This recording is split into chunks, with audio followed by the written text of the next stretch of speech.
सज्जन जी, साधक जीवन में सबसे दुर्भाग्यपूर्ण स्थिति क्या है?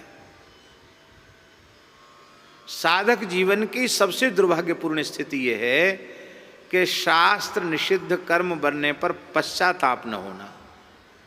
ये सबसे दुर्भाग्यपूर्ण स्थिति है।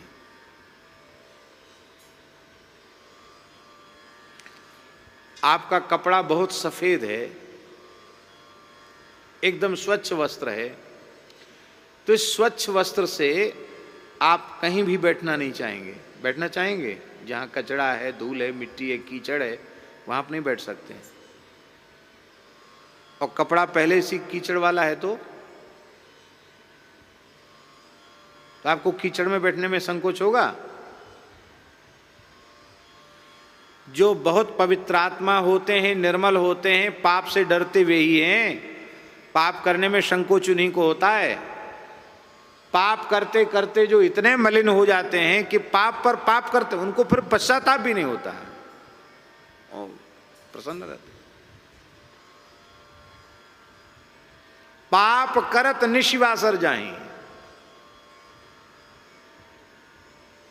ये सबसे दुर्भाग्यपूर्ण स्थिति है कि गलती बनने के बाद भी हम रोवे नहीं हृदय से।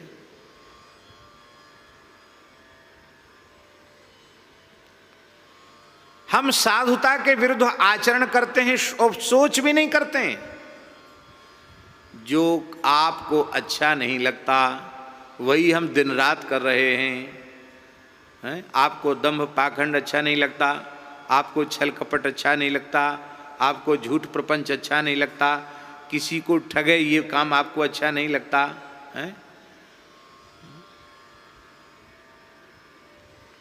भगवान का वचन है महाराज जी, श्रुति स्मृति ममई वाग्ये।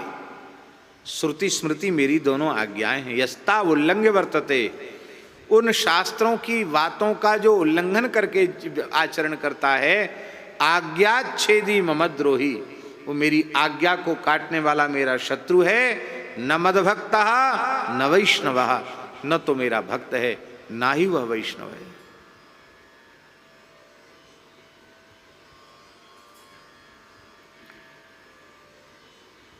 अब तो महाराज जी वेश के प्रति भी लोगों की मर्यादा नहीं रह गई।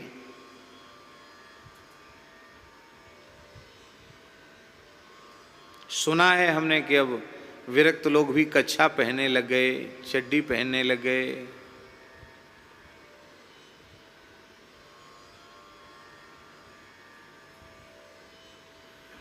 अरे भाई, गुरु महाराज ने जब हमें वेश दिया था तो क्या दिया था? चड्डी बनियान दिया था कि कुर्ता पैजामा दिया था कि धोती कुर्ता दिया था? क्या दिया था? गुरु महाराज ने वेश दिया तो हमें अचला लंगोटी दिया। क्या दिया? इसका मतलब है अचला लंगोटी गुरु प्रदत्त वेश है, और जो गुरु महाराज ने दिया उसी को जीवन भर धारण करना चाहिए, मन माना नहीं। आचरण तो है ही नहीं, कम से कम वेश तो वेश भी नहीं है। सो आचरण विसारी सोच तजी, जो हरि तुम कहाँ भावत। जो आपको प्रिय लगता वो तो हम करते ही नहीं, और जो आपको प्रिय नहीं लगता वही करते हैं।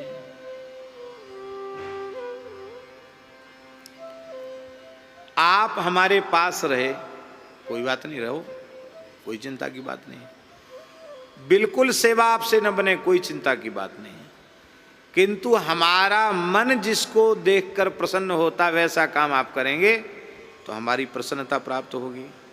और भले ही आप खूब खटें सेवा में, काम खूब करें अपने शरीर से, लेकिन हमारे रुचि और हमारे विचारों के, हमारे सिद्धांतों के खिलाफ आप चलें तो आप कभी भी हमारे प्रेम पात्र, प्रिय पात्र नहीं बन पाएंगे। हम क्रियात्मक रूप में खूब सब कुछ करें, दिखावे के रूप में साधन, लेकिन भगवान को जो प्रिय लगता है वो हम न करें, तो हम चाहे जो कुछ करें तो भी हम भगवान के प्रिय पात्र नहीं बनेंगे। कल की बात है या परसों की बात है? परसों। वेशधारी हरि के और साले कब बोला था? परसों बोला था कि कल। भगवत रसिक जी का पद है, सांच बिना हरि हाथ नावे, सब रहनी है ढीली वेशधारी हरि के उरसाले।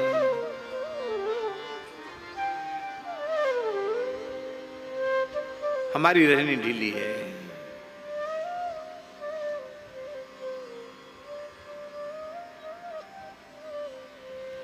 तब प्रश्न उठा कि जो हरि तुम कहाँ भावत, आपको जो प्रिय लगता है, तो आपको प्रिय क्या लगता है? इसकी चर्चा अगली पंक्ति में कर रहे हैं। सकल संग तजी भजत जाहि मुनि, जप तप जाग बनावत,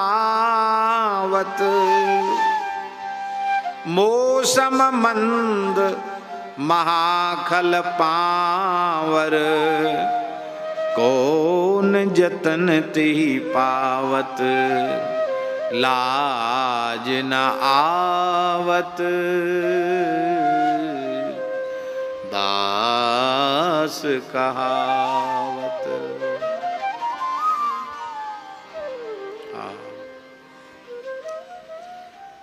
मुनि सकल संग तज जाहि भजत, ऋषि मुनि महात्मा समस्त प्रकार की आसक्तियों का त्याग करके जिनका भजन करते हैं। इसका मतलब है आसक्ति के त्याग के बिना भजन संभव नहीं है। आसक्ति सहित जो भजन होगा ना, आसक्ति भगवदासक्ति नहीं, विषयासक्ति। विषयासक्ति के रहते हुए आप भजन करेंगे तो आपका भजन भी विषय बन जाएगा।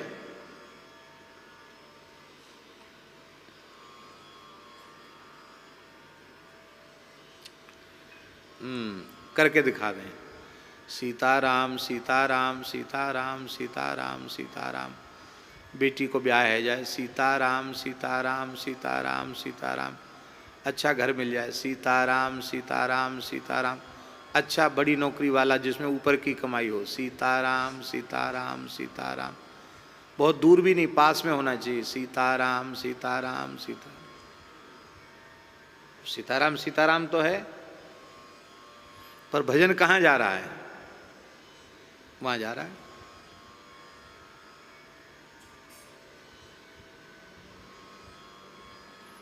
एक एक नाम श्री ठाकुर जी के चरणों में जाए।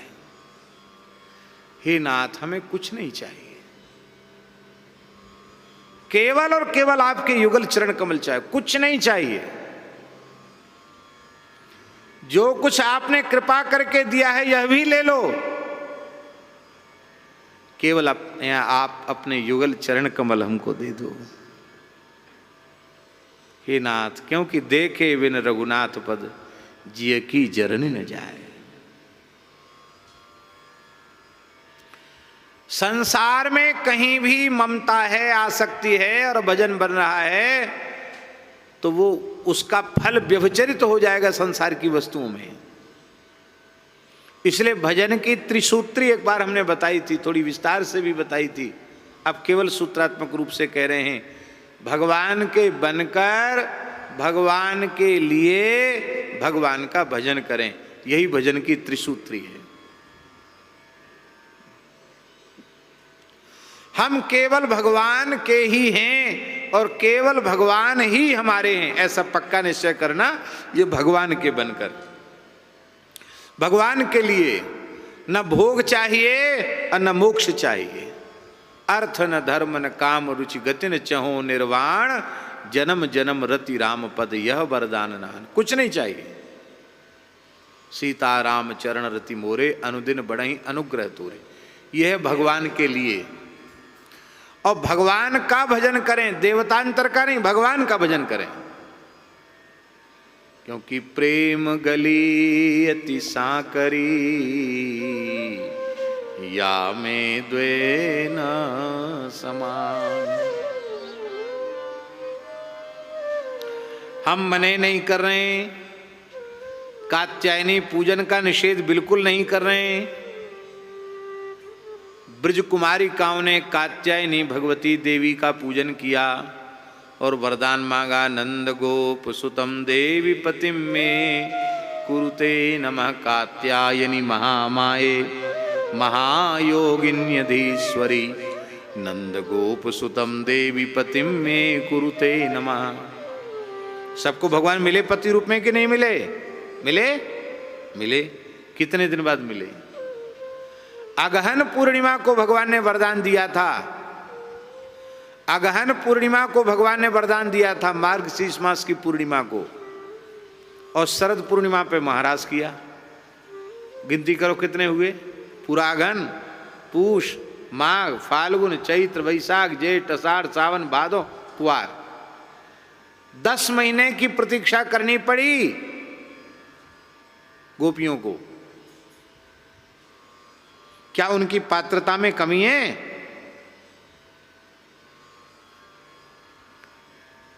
यद्यपि उसके सभी भाव आचार्यों ने भागवत जी की टीका में दिए हैं और यथा समय हमने उनकी चर्चा की है, लेकिन हम जो बहुत बारीक बात कहना चाहते उस पर ध्यान दीजिए। हम ये कहना चाहते हैं कि गोपियों ने ये करके दिखाया कि यदि हम सीधे कृष्ण का भजन करती तो सीधे मिल जाते, 10 महीने की प्रतीक्षा नहीं करनी पड़ती। एक वाया और एक सीधे।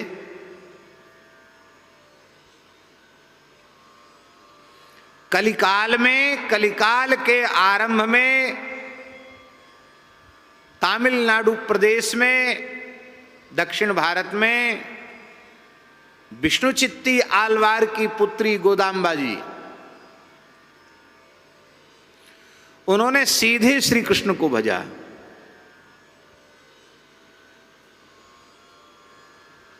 सोलहवीं रात्रि में भगवान की लीला में प्रवेश हो गया, महाराष्ट्र में प्रवेश हो गया उनका, जिनको रंगनायकी कहा जाता। रंगनायकी क्या कहा जाता है? श्री गोदा रंगनायकी। रंगनायकी, रंग भगवान की नायकी है, वो उनकी प्रियतमा है।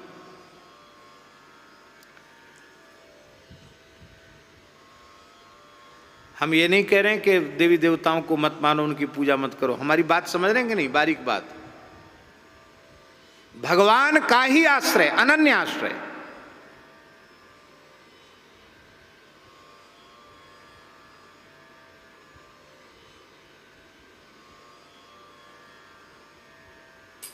मेरी गति तुम ही, न और तोष पाऊं। मेरे गति तुम ही, न और तोष पाऊं। चरण कमल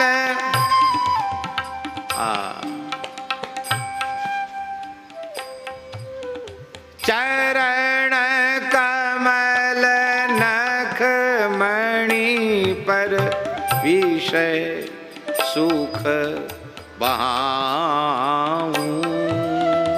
मेरे गति तुम ही, न और तोष पाऊं। मेरे गति तुम ही, न और तोष पाऊं।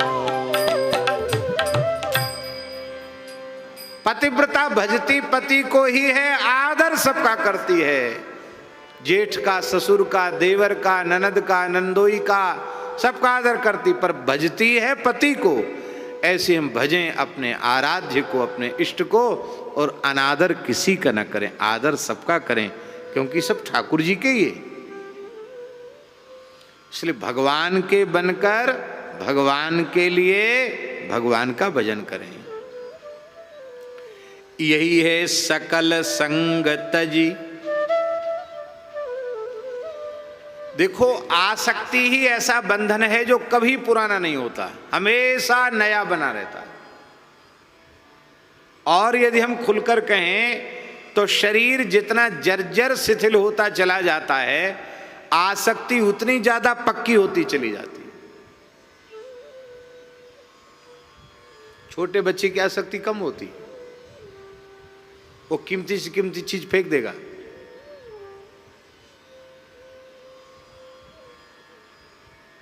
और ज्यों ज्यों बुढ़ापा आवे आसक्ति कैसी होती है। हमारे महाराज जी सुनाते थे, एक वृद्ध महानुभाव अंतिम श्वास गिन रहे थे, सन्निपात हो गया था, बात पित्त कफ गला अवरुद्ध हो गया, कंठे घुरघुराए थे, वो ऐसे कर रहे थे। लड़कों ने सोचा कि बाबूजी ने कहीं गाड़ के रखा होगा, शायद बता नहीं पाए हैं इसलिए इशारा कर रहे हैं। एक अच्छे वैद्य को बुलाया, इनके गले में कफ अटक रहा है, बोलना तो चाहते पर बोल नहीं पा रहे हैं। बोले हाँ बिल्कुल ठीक बात, सन्निपात है, कफ निकले तो बात बने। तो उसने बहुत सिद्ध रसायन मकरध्वज युक्त कोई रसायन दिया, सिद्ध मकरध्वज, वो बस बलगम सब निकल गया। जैसे बलगम निकला, कंठ खुला, बोलने की ताकत आ गई। तो पुत्रों ने कहा, पिताजी कहाँ गाड़ के रखा, बता दो। तो उन्होंने कहा, रे मूर्खो, जितना था उतना तो जीते जी हमने दे ही दिया तुमको, सबके हिस्से भी अलग अलग कर दिए। मैं तो ये कह रहा हूं कि अभी मैं मरा नहीं, जिंदा हूं, और ये टूटी झाड़ू पड्डा चबाए जा रहा है, तुम लोग घेर के मुझे खड़े हो, इस झाड़ू को नहीं बचा सकते। हाय रे हाय, मैं तो लुट गया। तुम झाड़ू नहीं बचा सकते तो इतना बड़ा मकान, संपत्ति, जमीन जायदाद कैसे बचाओगे। और झाड़ू नष्ट हो गई, इस वियोग में उसके प्राण चले गए।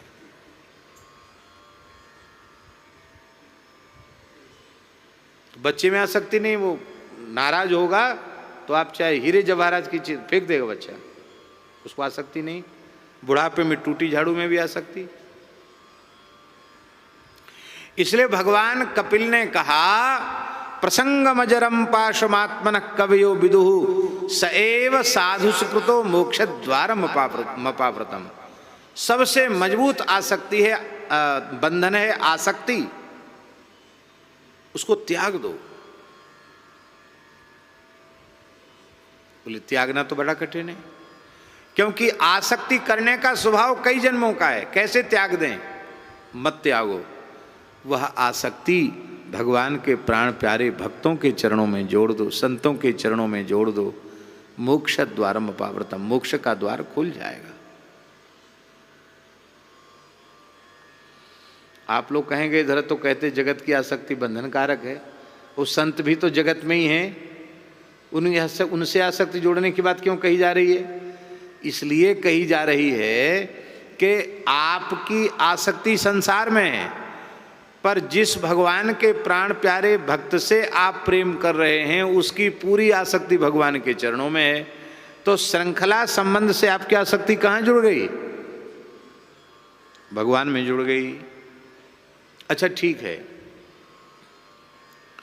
आप श्री प्रिया शरण जी से प्रेम करने लगे,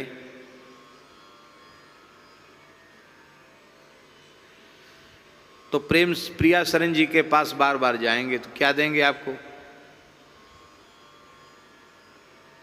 अरे कोई ना कोई भगवान की बात बताएंगे कि नहीं? संत की बात बताएंगे, भगवंत की बात बताएंगे, और क्या बताएंगे? फिर कभी ये भी कह देंगे कि झूला महोत्सव है आ जाना, होली महोत्सव है आ जाना, जन्माष्टमी है, राधाष्टमी है आ जाना, ये तो कहेंगे। अच्छा, झूला में, होली में, जन्मोत्सव में, महोत्सव में, राधाष्टमी में क्या होगा? आचार्यों के पदों का गान होगा, ठाकुर जी का उत्सव होगा, ठाकुर जी का धर्मामृत प्रसाद मिलेगा, वहाँ सत्संग होगा, और क्या होगा? अरे भगवान के भक्तों के पास है क्या ठाकुर जी के अलावा? अरे कुछ भी नहीं करेगा साधु, साधु से प्रेम करोगे, साधु के पास जाओगे तो कुछ नहीं होगा, तो ठाकुर जी का चरणामृत देगा, है? अकाल मृत्यु हरणम सर्व व्याधि विनाशनम विष्णु पादोदकम पीत्वा पुनर्जन्म न विदिते। लो साहब, भगवान का प्रसाद देगा, चरणामृत देगा। और कथनचित कोई एक बात भगवान की बता दी तो तुम्हारा काम बन गया। इसी को कहते हैं श्रृंखला संबंध। श्रृंखला संबंध से हम संत से जुड़े और संत भगवंत से जुड़े, तो हम जिन भगवान में आसक्ति करना चाहते हैं पर सफल नहीं हो पा रहे हैं, पर संत के संग से भगवदासक्ति सहज हो जाएगी।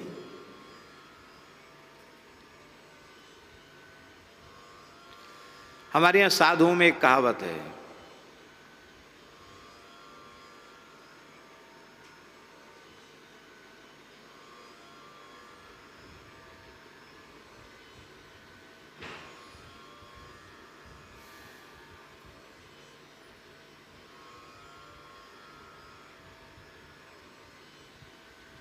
कहावत ये है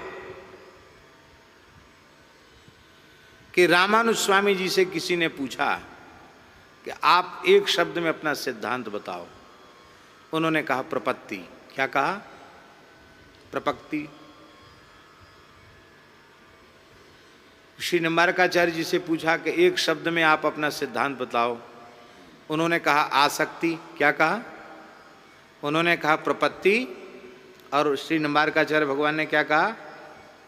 युगल प्रियालाल में आसक्ति, युगल प्रियालाल के जनों में आसक्ति, गुरु गोविंद और संत में आसक्ति। आसक्ति के बिना लाड़ कैसे लड़ाओगे? सेवा कैसे करोगे? सेवा सुख कैसे मिलेगा?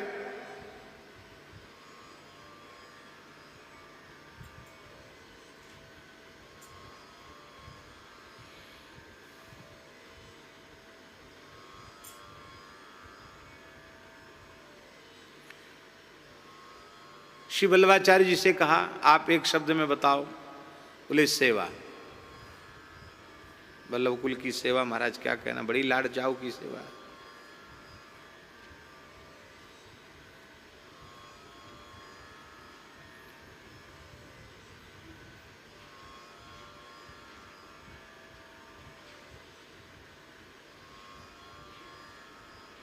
श्री मध्वाचार्य जी से पूछा आप बताइए। उन्होंने कहा स्मृति। क्या कहा? स्मृति माने निरंतर भगवान की याद बनी रहे, नाम जपते रहो, स्मरण करते रहो। मध्वाचार्य जी का मत स्मृति। आसक्ति, प्रपत्ति, स्मृति, सेवा। अब रामानंद स्वामी जी के पास पहुंचे, बोले आप बताओ। बोले राम भजन अरु साधु सेवा स्वामी रामानंद। राम राम करो और कहीं झोपड़ी डाल के भी बैठो तो 2 रोटी साधु को खिला के तब खाओ, बस। उसी में आसक्ति भी आ जाएगी, उसी में प्रपत्ति भी आ जाएगी, उसी में सेवा, सब आ जाएगा उसी में। घूम फिर के सब उसी में आ जाएगा। राम भजन अरु साधु सेवा स्वामी रामानंद। आसक्ति का त्याग जो है करना पड़ेगा, क्योंकि जब तक भोगाशक्ति, विषयाशक्ति का त्याग नहीं होगा तब तक भगवदाशक्ति होगी ही नहीं। भगवदाशक्ति को ही प्रेम कहते हैं। इसलिए स एव साधु सुकृतो मोक्ष द्वारम अपावृतम। माता मदालसा ने क्या कहा? संगा सर्वात्मना त्याज्य सचेत त्यक्तुम न शक्यते ससद्भि सह कर्तव्यो सताम संगो ही भेषजम। मार्कंडेय पुराण का श्लोक है। आसक्ति का सर्वथा त्याग कर दो। यदि कहो कि हम आसक्ति का त्याग नहीं कर सकते हैं तो साधु पुरुषों में आसक्ति करने लग जाओ, क्योंकि सताम संगो ही भेषजम। सत्पुरुषों का संग ही भवरोग की औषधि है। तो सकल संग तजि भजत जाहि मुनि। मुनि किसको कहते हैं? मनु अवबोधने धातु से मुनि शब्द निष्पन्न होता है। इसका अर्थ होता है मननशील। भगवान के नाम रूप गुण लीला का जो निरंतर चिंतन मनन करता है उसको मुनि कहते हैं। जो विषय चिंतन छोड़कर, जगत चिंतन छोड़कर निरंतर भगवत चिंतन करता है उसको मुनि कहते हैं। ऐसे मुनि लोग सारी आसक्तियों का त्याग करके भगवान का भजन करते हैं। तो भजन में क्या करते हैं? बोले जप। जप करते हैं। क्यों जप करते हैं?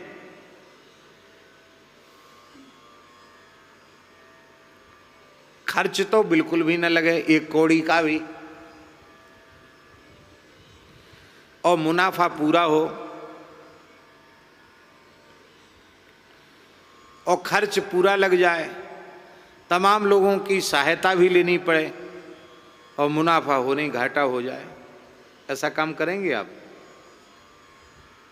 एक कौड़ी खर्च ना हो, किसी सहयोगी की अपेक्षा ना हो, और मुनाफा पूरा हो जाए, तो ये काम अच्छा है कि तमाम सहयोगों की जरूरत है और मुनाफा हुआ नहीं, घाटा लग गया, बदनामी और ऊपर से हो गई।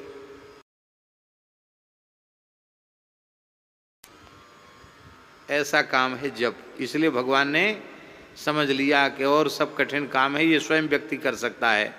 इसलिए भगवान ने गीता में क्या कहा? यज्ञानाम जप यज्ञोस्मि, मैं यज्ञों में जप यज्ञ हूं। आसक्ति शून्य होकर के मुनि लोग जप करते हैं, निरंतर जप करते हैं। सोते जगते, खाते पीते, उठते बैठते हर समय भगवान के नाम का स्मरण करते हैं।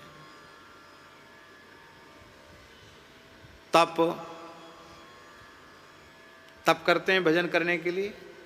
तप किसको कहते हैं? एक तो मनमाने तरीके से शरीर को दंड देना, पीड़ा पहुंचाना, एक तो वो है जिसको गीता जी में भगवान ने कहा कि करशेन्था शरीरस्तम भूतग्राम मचेत शाह। आगे क्या है?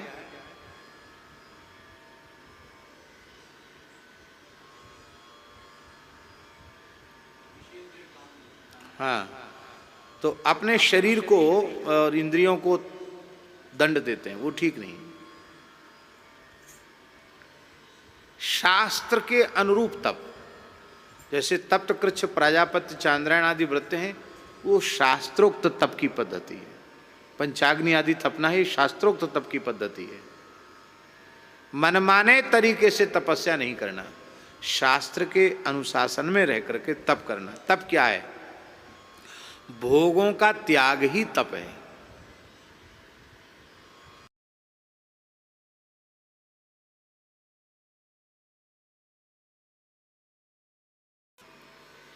एक बहुत प्यारी बात श्रद्धेय स्वामी राम सुखदास जी के प्रवचन में सुनने को मिली। तो ये बात सुनने को मिली कि एक तो होती है कामना, इच्छा, और एक होती है आवश्यकता। तो आवश्यकता की जो पूर्ति है वो कामना के दायरे में नहीं आती। आवश्यकता की पूर्ति कामना के दायरे में नहीं आती। जैसे आपको भूख लगी है, हम आपको व्याख्यान दें कि आप संतोष धारण कीजिए। अब भैया पेट में तुझ बिलैयाँ लौट रही हैं, अब संतोष धारण कहा करें भैया? संतोष को कहाँ से ले आवे संतोष है? तो भूख लगी है और भोजन न करें ये ठीक नहीं। क्यों? वो आवश्यकता है ना शरीर की। शरीर मांग रहा है, शरीर को आप दे दो। प्यास लगी है, अब कहो कि अरे क्या है ये सब भूख प्यास, कुछ नहीं है। अरे आप तो ज्ञान गंगा में गोता लगाते हैं, आपके घटे में ज्ञान गंगा है, भरो एक कमंडल पी जाओ। बोले भैया ये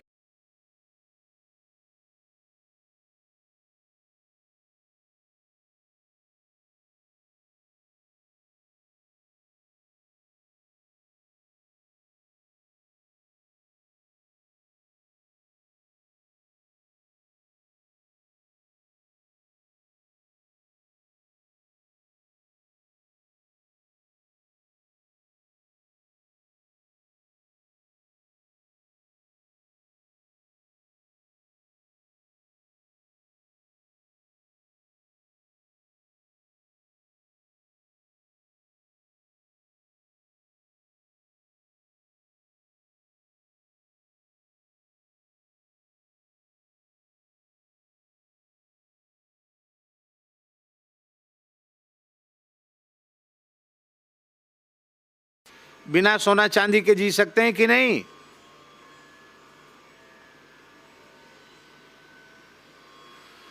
तो सोना चांदी रुपया पैसा वो आवश्यकता नहीं है, वो कामना है, धन की कामना है। और आवश्यकता की पूर्ति तो होती है पर कामना की पूर्ति नहीं होती है।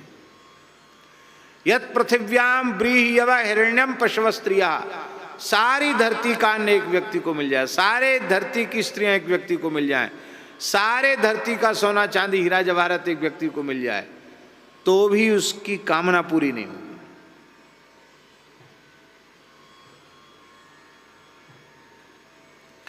आवश्यकता की पूर्ति होगी तो द्वारा उसकी अनुभूति नहीं होगी।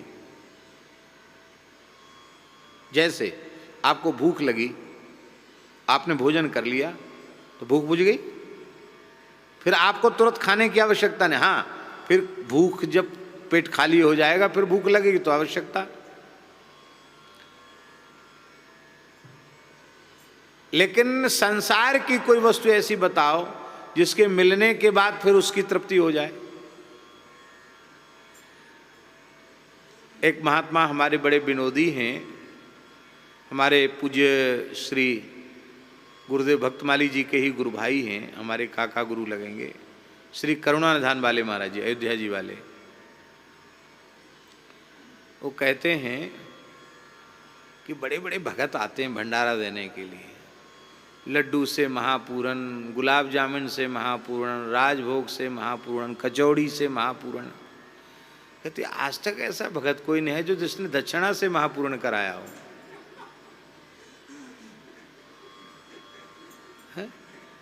है? क्योंकि दक्षिणा मिले ये कामना है, कामना की पूर्ति तो होती नहीं। आप सवेरे से शाम तक बांटते रहो, लोग बैठे रहेंगे।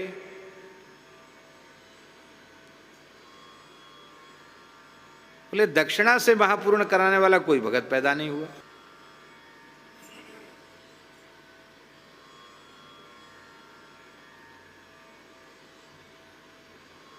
ठीक इसी प्रकार से जैसे शरीर की आवश्यकता अन्न जल वस्त्र आदि है, ऐसे ही जीवात्मा की आवश्यकता परमात्मा की प्राप्ति है। लिखने योग्य बात है। जैसे शरीर की आवश्यकता अन्न जल वस्त्र है, ऐसे ही जीवात्मा की निजी आवश्यकता भगवत प्राप्ति है। भगवत प्राप्ति हो जाने के बाद संसार की चीजें तो ऐसी हैं कि भूख लगी, अन्न की आवश्यकता हुई, और आवश्यकता की पूर्ति के बाद फिर आवश्यकता की अनुभूति हो गई।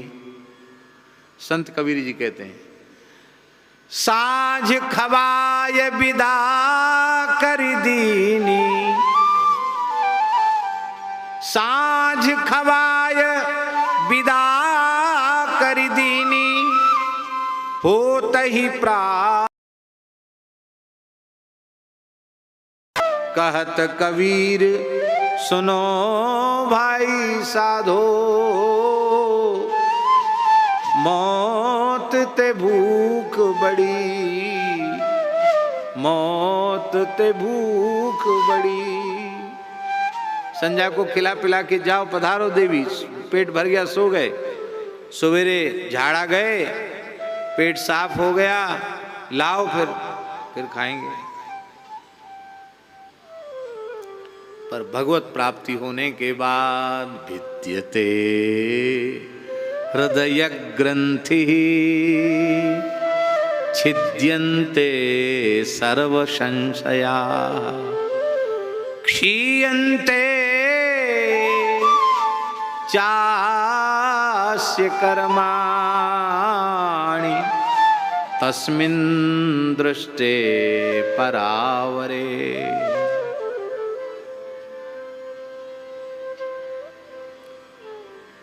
भगवत प्राप्ति ये जीव की निजी आवश्यकता है, और भगवत प्राप्ति होने के बाद फिर दूसरी कोई, क्योंकि जो आपकी आवश्यकता उसकी पूर्ति हो गई, फिर आपको आवश्यकता नहीं, फिर कोई आवश्यकता नहीं। तो सो आचरण विचारी सोच तज, जो हरि तुम कहाँ भावत, सकल संग तज जाहि भजत मुनि जप तप। ये तप। और जाग तो भोगों के त्याग का नाम है तप, है? तप करना। और जाग, जाग माने यज्ञ करना। देखो यहां बहुत ध्यान से सुने, जाग माने है शास्त्रीय जीवन जीना। आप शास्त्रीय जीवन जिएंगे तो आपका जीवन ही यज्ञ बन जाएगा। आपका जीवन यज्ञ बन जाएगा। अशास्त्रीय जीवन जिएंगे तो भले ही घी तिल जो भोगते छोड़ते चले जाओ आग में, वो भी यज्ञ नहीं होगा। तो आपको प्रसन्न करने के लिए आसक्ति का त्याग करते हैं, आपको प्रसन्न करने के लिए जप करते हैं, आपको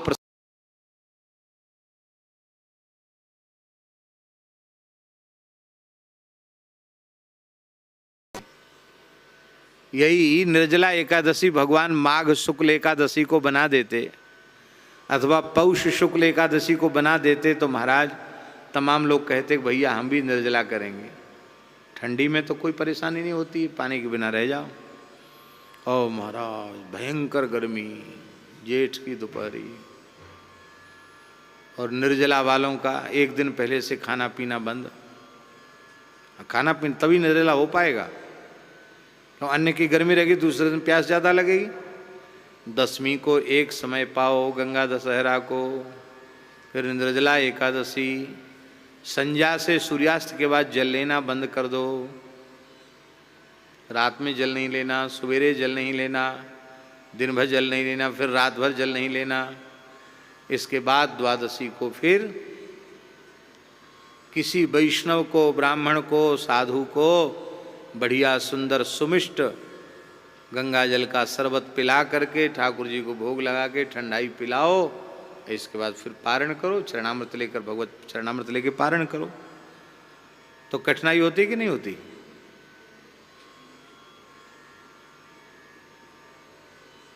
हमारे महाराज जी सुनाते थे कि कोई पंडित जी थे, उनकी मित्रता एक मौलवी से हो गई। वो भी बहुत पंडित था अपने विषय का।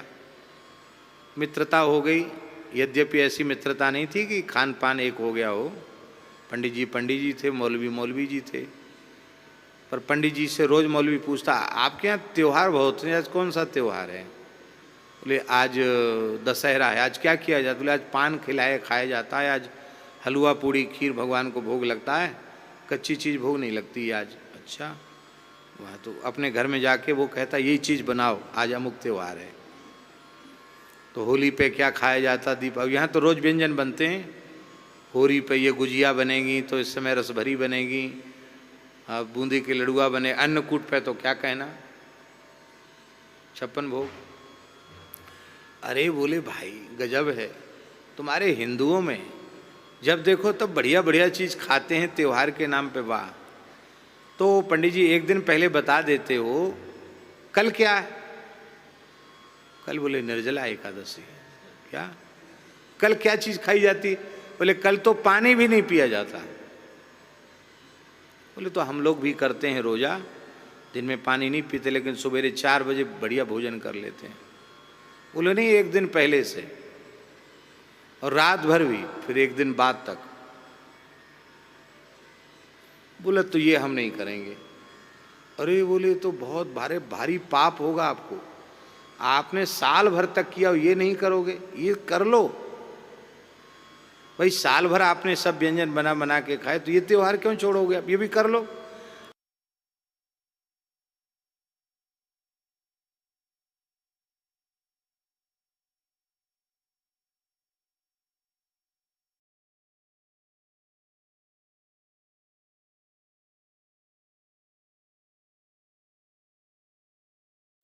अब भयंकर पड़ी गर्मी, जेठ में गर्मी तो होती है।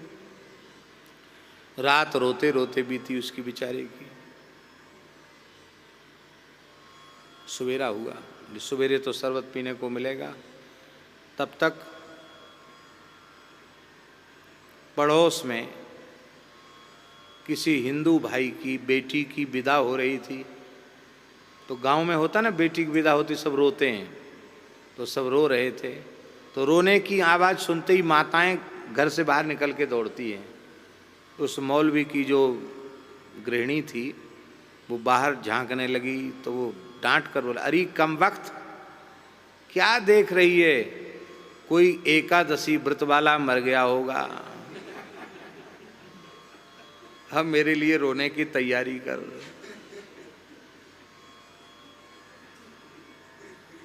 तो अब देखो, साल भर पानी पियो और एक दिन पानी ना पियो तो भोग का पानी का त्याग के उसमें क्लेश हुआ ना, उसी का नाम है तप। उस क्लेश से पापों का नाश होता है, शास्त्रीय तप है। राम जी अयोध्या सकुशल लौट के आवे, 14 वर्ष तक अयोध्यावासी व्रत करते हैं, तप करते हैं, जप करते हैं। राम जी सकुशल लौट के आवे। जाग यज्ञ भी हम नहीं करते हैं, जप तप जाग बनावत। और हमारी स्थिति क्या है? बोले मौसम मंद महाखल पावर। मेरे जैसा मतिमंद महाखल पावर जो न जप करता, न तप करता, न यज्ञ करता, न आसक्ति का त्याग करता, तो इन दोषों का त्याग किए बिना प्रभु प्राप्ति कैसे होगी? सकल संग तजी भजत जाहि मुनि। सकल संग तजी भजत जाहि मुनि। जप तप जाग बनावत। जप तप जाग बनावत। मौसम मंद महाखल पावर। मौसम मंद महाखल पावर। कौन जतन तेहि आवत। कौन जतन तेहि पावत। लाज न आवत दास कहा। लाज न आवत दास कहा।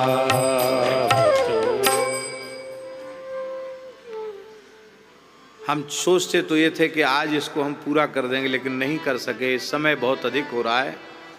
यहीं विराम करते हैं। इस पद की चर्चा हम लोग कल गंगा जी के तट पर करेंगे, ठीक है? जय जय श्री राधे गोविंद, जय जय गोपाल, जय गोविंद, जय जय गोपाल, राधा रमण हरि गोविंद, जय जय राधा रमण हरि गोविंद, जय जय गोविंद, जय जय गोपाल, जय जय गोविंद, जय जय गोपाल, जय जय राधा रमण हरि गोविंद, जय जय राधा रमण हरि गोविंद, जय जय गोविंद, जय जय गोपाल, जय जय गोविंद, जय जय गोपाल, जय जय श्री राधे।